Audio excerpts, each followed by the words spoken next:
Care to introduce yourself, Jason? Sure, Frank. I'm Jason Dominguez. I live here in Santa Barbara with my wife, Casey, and my daughter, Emmy. And I'm a lawyer by trade and do a little litigation and a little bit of tribal law. Very good. And Jason, we've known each other for some long little while, huh? Probably 8 or 9 years. Yeah, probably 8 years. And anyway, I remember the time fondly. I was new in town. I was sitting in on a city meeting, and at the end of the meeting, you approached and handed me your business card. And ever since then, we've been acquaintances / friends.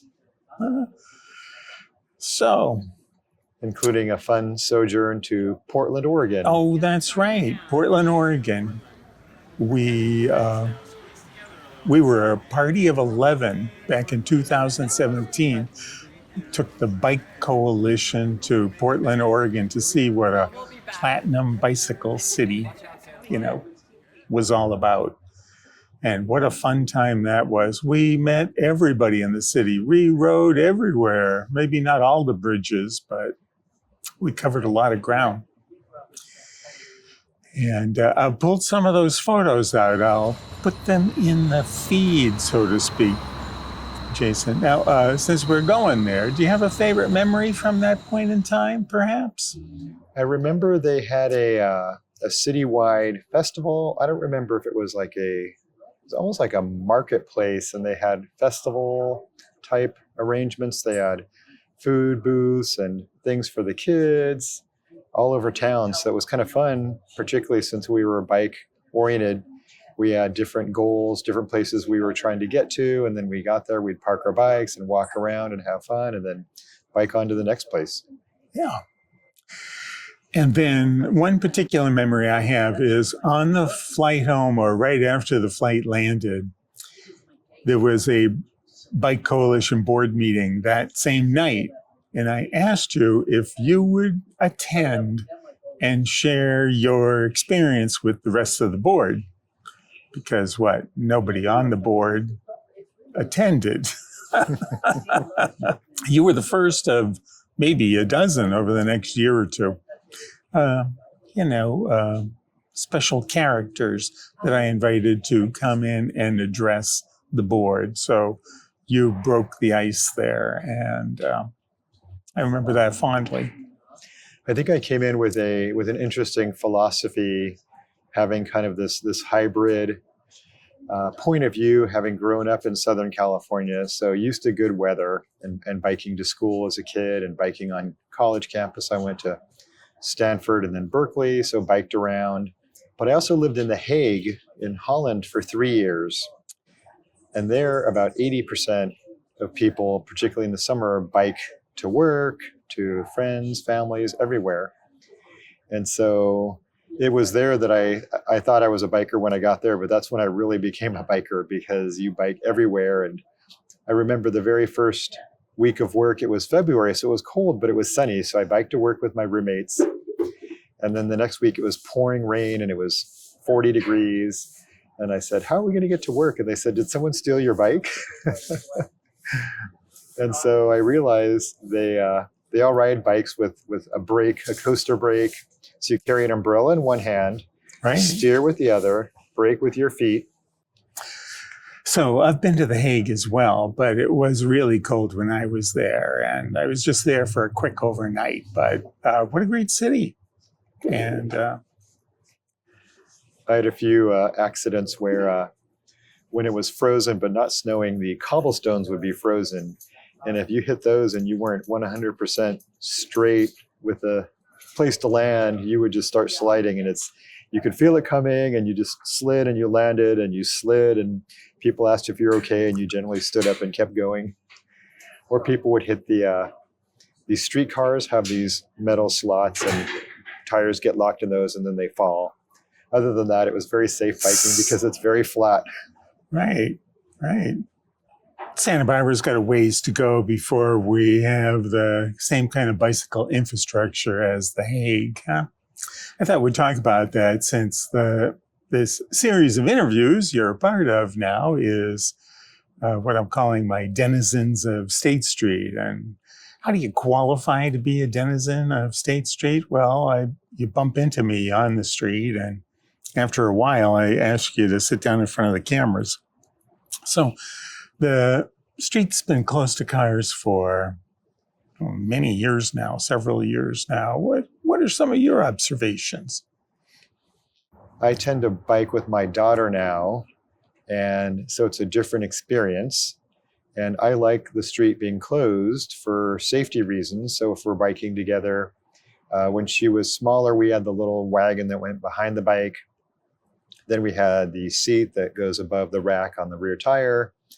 And now I have an attachment where she can pedal and hold steering wheels, but it's attached to my bike. And so they provide different risks and different comforts. And it's just nicer to have a nice street where we can bike a fair amount of distance. And there's things to see and some excitement, but without having cars. So for us, it's a great thing. We love it. See a lot of other parents out there with children on their bikes. So I often think parents save a small fortune by commuting or chauffeuring their children around town via many of them on electric bike. They save a small fortune compared to the cost of a car. One of the achievements that I'm proud of when I was on city council was passing the master bike plan and putting in the Alisos bike corridor, where we turn some of the streets, the signage around. Speaking of bikes, we've got some local bike riders right here. We'll see how they approach these stairs on their electric bikes.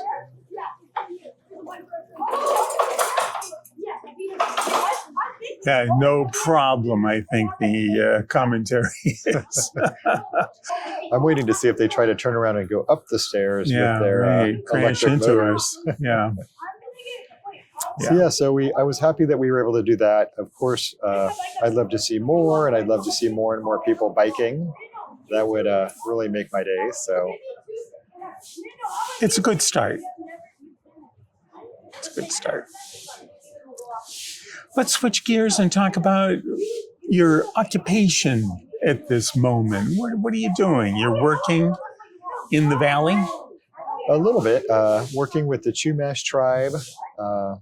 The Department of the Interior has given a lot of tribes grants to improve their tribal court systems. I've been working as a consultant and a judge with the tribe. And it's part of the American plan to increase self-determination of peoples, particularly tribes. So I feel very proud to be a part of this movement. How did this get started, though, your involvement with the tribe? I'm curious. It comes from my background in international environmental law. I went to Berkeley for law school, and my focus was on international and environmental law. I went to Germany after I finished my JD and did a master's, an LLM at the University of Heidelberg in international environmental law. And so tribes are sovereign countries. So there really is a strong international law element when it comes to tribal law. So I had the background, and it was a good match. They're also very focused on the environment. So having an environmental law concentration was really helpful. Can I dig a little deeper on that? What's a typical engagement for you? It involves marshaling the law, looking at case law, looking at pleadings, looking at what parties submit, drafting opinions. So besides your background, your educational background, what qualities do you have that lend themselves to such a role you play out there?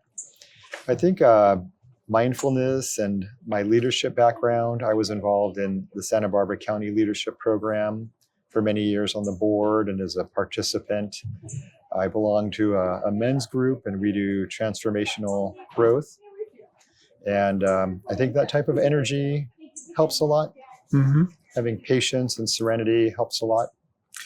So when you want to find me, Jason, and we bumped into each other a couple of times over the past few days, you always know where to look. Be somewhere out on State Street half the time. And how about yourself? How often are you out there? Probably 2 or 3 times a week. Mm-hmm. We try to hit the farmer's market once a week with our daughter to buy, obviously, produce, but also just to be out in the community and talk to people. Sometimes I see you, I guess is it the block where the Museum of Art is? And that's a great block for her because the library's there. There's a bookstore. There's the museum gift store. So lots of things for her to look at. There's a children's store on the next block up State Street. There's a lot of food offerings, which is important with the toddler. So many things here at the public market. You're making a strong case here, Jason, for that's the ideal block, it sounds like, for parents and young children, huh? It really is. Yeah. I was surprised walking recently. There was a couple openings on the 700 block and the 500 block. I think State Street's still fairly well occupied compared to maybe some of the years where there was lower occupancy. But I'd love to see it even further occupied. And I think with the addition of some residential units along State Street, that'll help with more customers. And as you reduce the office space and commercial space, that gives the remaining businesses less competition and more, more demand from consumers because of that. Right. I walked through Paseo Nuevo today, and there's quite a few vacancies in there too over time. They just look better because they polished them up. They put uniform window coverings on the little shops so that it doesn't look so bad. But anyway, Santa Barbara's kind of got too much retail, I've often thought. Yeah, and that's what a study that we chartered as the city council showed, that they came in and they measured the square footage and looked at how many people shop there and compared it to formulas around the country, and it was too high. So they definitely recommended a few industries that could shrink without any noticeable difference. And I've had this idea that if we took the row of buildings on State Street in front of City Hall, they're short buildings, so there's not a lot of volume.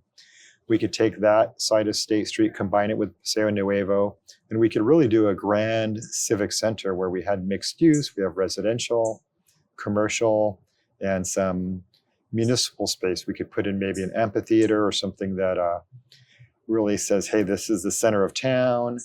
And if you have that much space in a city, it really is a godsend. Most cities don't ever have the ability to take that much space right in the center of downtown and reconfigure it. Yeah, repurpose it. Yeah. And I don't think too many people would be saddened by the loss of Paseo Nuevo, given the architectural mishmash it is. Yeah. Like to see more housing in there. Yeah. And given how much of the property interest the government already has, I think it's definitely a financial possibility to collect all of that land and make a nice project. Yeah. That would be a winner. Let's switch gears again. You mentioned the city council once or twice, Jason. When did you leave the city council? What year was that? The city council in 2020, about a week after my daughter was born. Oh, nice. I was promoted from city council member to papa. Yeah. Do you have any aspirations to return to politics? I wouldn't say I have any aspirations, but if there was a need to serve and I felt like I could work with people and achieve some positive outcomes, I might be interested in doing it again, maybe when my daughter is older and there's less duties on that front, or if I'm retired. It really does take a lot of time if you're passionate about the issues, because this city demands a lot of time because we have an airport, we have a waterfront, we have water needs. When I was on council, we re-permitted and brought the desal plant back to life.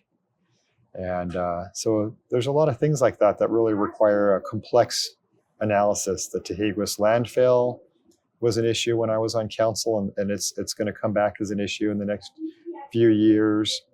So there's definitely some complexity there. I felt like I was pretty well suited with my environmental law background and having a city attorney experience and county council experience. I was able to step in even as a new council member and make a contribution. The residents of Santa Barbara like to get involved when there's an issue that comes up. They expect, outreach sessions in the neighborhoods or in the schools to talk about it. That adds up to a lot of time.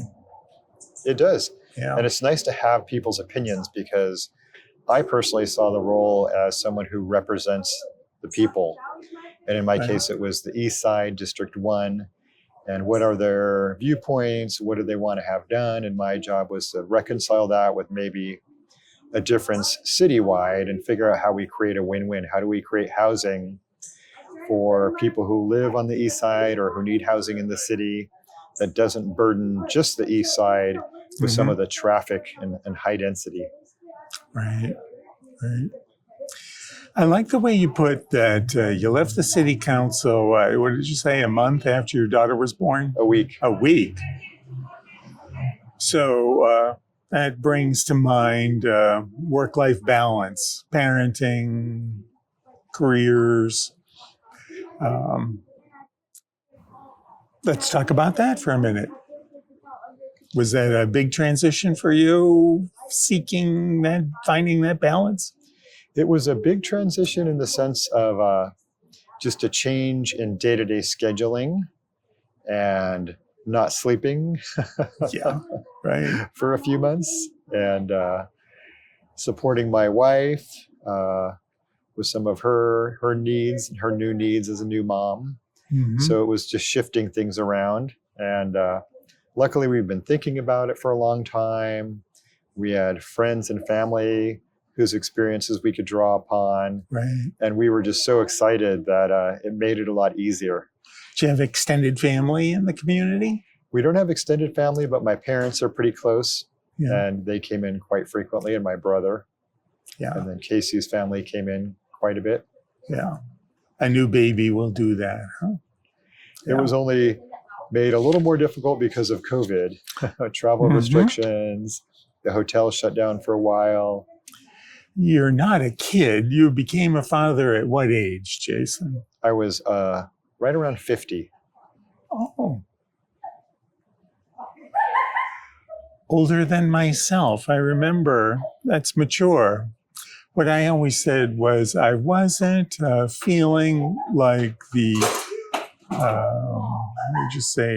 commitment required to be a parent wasn't competing with my desires to go out and party a lot. That just wasn't coming up for me. Same for you, I imagine. You kind of moved beyond that stage. Yeah, we weren't life. partying a lot on city council or. No. And I think it was perfectly timed. It was a miracle and came at the exact right time. Yeah. Different set of challenges, different set of tasks, different psychological, traits you need when you're dealing with a toddler than when you're dealing with adults. And so we relished it, we cherished it, and everyone told us, you need to treasure these years because they'll be over and you'll fly wish. by. Yeah. I remember taking my son to the playground. It was just a block away.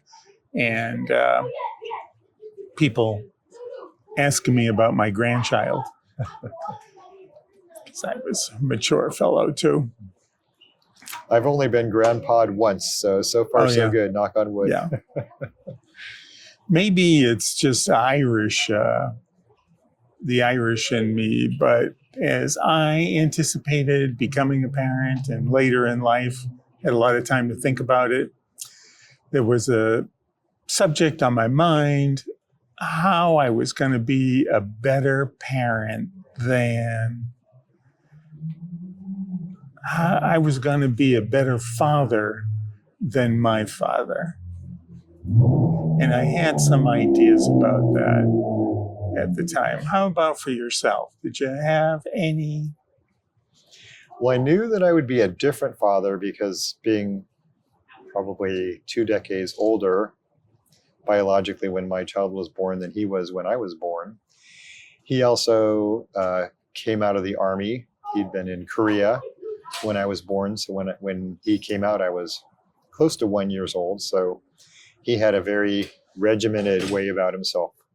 And I think I'm a little more relaxed than that.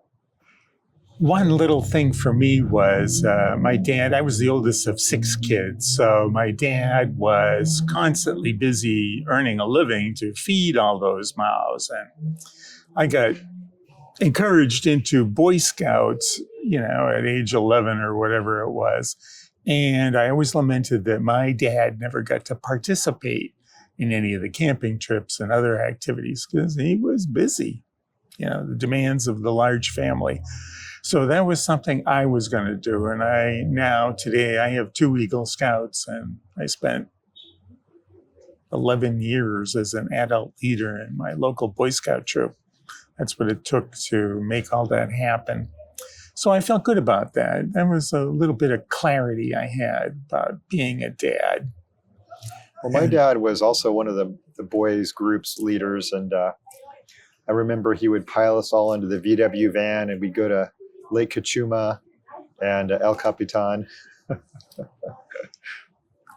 He definitely wanted us to experience the outdoors, and it was great. He and my mom both studied while we were growing up. They both did their college education while we were kids, which was very impactful. They both went to Cal State LA. So they were studying at the kitchen table, and my brother and I were up there with our probably coloring books at one point, and then comic books, and then finally young adult books.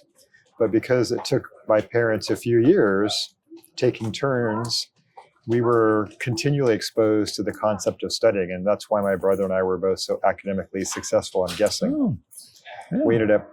We both went to Stanford. We were taking some classes at Caltech when we were teenagers, and that really pushed us. And but I can't help but think it's because our parents were really going to college when we were kids that we absorbed all of that. And the expectation for us was we're going to go to college too, because we saw them doing it and it looked like fun and looked doable. Mm-hmm. I think another difference is just the attitude towards parenting, or maybe just for Casey and I, we saw Emmy as just, hey, this is an opportunity for more love in our household, a third, human being, but not just, that's a very quantitative way to look at it. But we thought, hey, the reason we want this is for the relationship, for the joy, for the happiness. And I think at our age, it was easier to see it very intentionally and make sure that we took steps to reduce stress to the extent possible and set ourselves up for success, which has been great. Great. Very well said, Jason. Thank you. All right, Jason. Well, nice to spend some time together, Jason. It's been a while since we sat down and talked. And thank you for this opportunity. Me. This is fun, and it's always great to see you and chat about what's happening on State Street, what the changes are like. And I enjoyed watching your farmers market footage. That was great too, and your other interviews. Yeah, thank you, Jason. All right. We'll say bye-bye. Take care, Frank. Take care.